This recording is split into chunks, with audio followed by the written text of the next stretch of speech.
What are quadratic functions? Okay, as we can see, this function is in general form, which a equals to 1, b is -5, and c is positive 36. Now I'm going to show the structure of the standard form. Here we have x negative 5 to the square plus 3, which is a x negative h to the square plus k. In this case, we have a as 1, h as negative 5, and k as positive 3.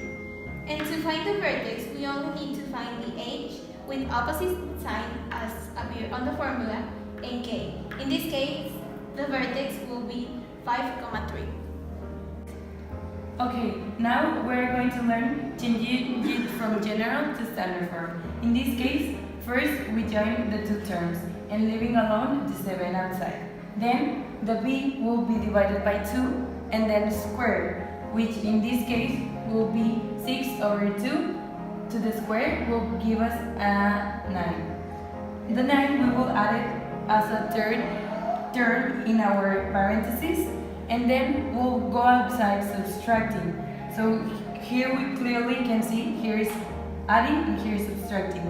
Then what you need to do is to remember to factorize this term. So this will give us an x plus 3 to the square. So remember to subtract from negative 9 and positive 7. This will give you a negative 2. So our final answer will be this, which will be now in standard form. Now we are going to graph in standard form. Here we have our function, which is x plus 1 to the square with negative 4. The concatenability is upwards because a is positive. If it is negative, it will be down. The vertex is negative 1, negative 4, which is the h, k of the formula, and remember that h is the opposite sign of the formula. The axis of symmetry is the x of the vertex, in this case is negative 1. The x-intercepts are 1, 0 and negative 3, 0. By isolating the x, we can get these ones. Here, remember that the root can be positive or negative. The x-intercept is 0, negative 3 because x is 0 in the formula. The domain, it will be always negative infinity, positive infinity. And the range, it will be depend on the x of the vertex. Now we are gonna graph. Here is our first zero, which is negative 3, 0. Here is our second zero, which is 1, 0. We graph the y-intercept, which is 0, negative 3. The vertex, we plot it, and we draw our parabola. And this is it. We graph it. We're gonna have to answer all of these points. First, the concavity. Since the leading term is positive, the concavity is upwards. The vertex, we have it here. The axis of symmetry is a point in x of the vertex, so -3. For the x-intercept, we're going to use the quadratic formula or general formula. x1 would be -3 plus square root 2, and x2 would be -3 minus x plus minus square root of 2, and here x-intercepts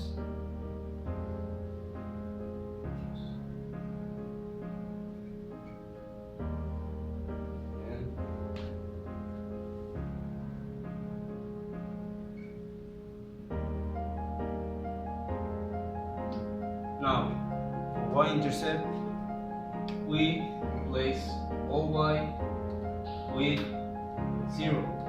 Intercept set.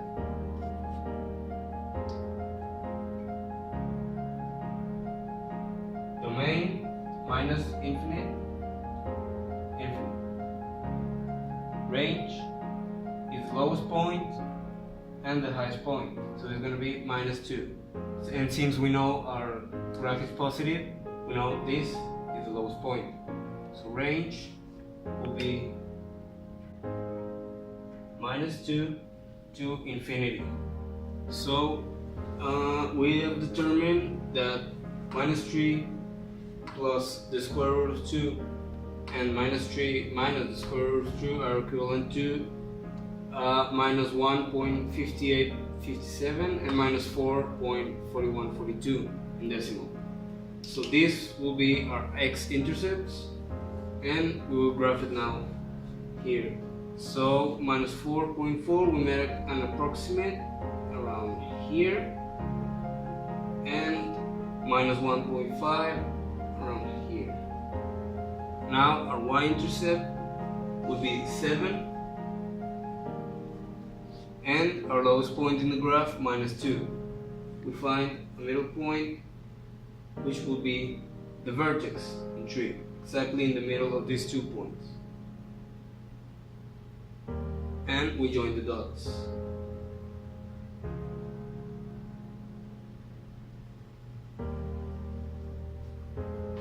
And this is the graph.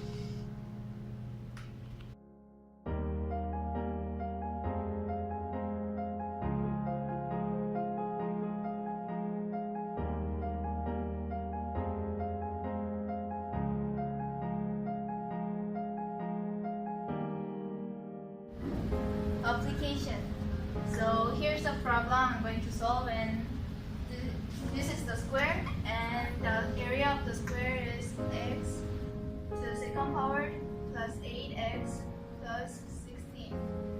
To get a side of a square, first you need to factorize this equation. So x to the second power plus 8x plus 16 is, the factors are the same. So the perimeter of the square is 48. It means the sum of all 4 sides are equal to 48. So 4x plus 16 is equal to 48. To get the x, you separate 16,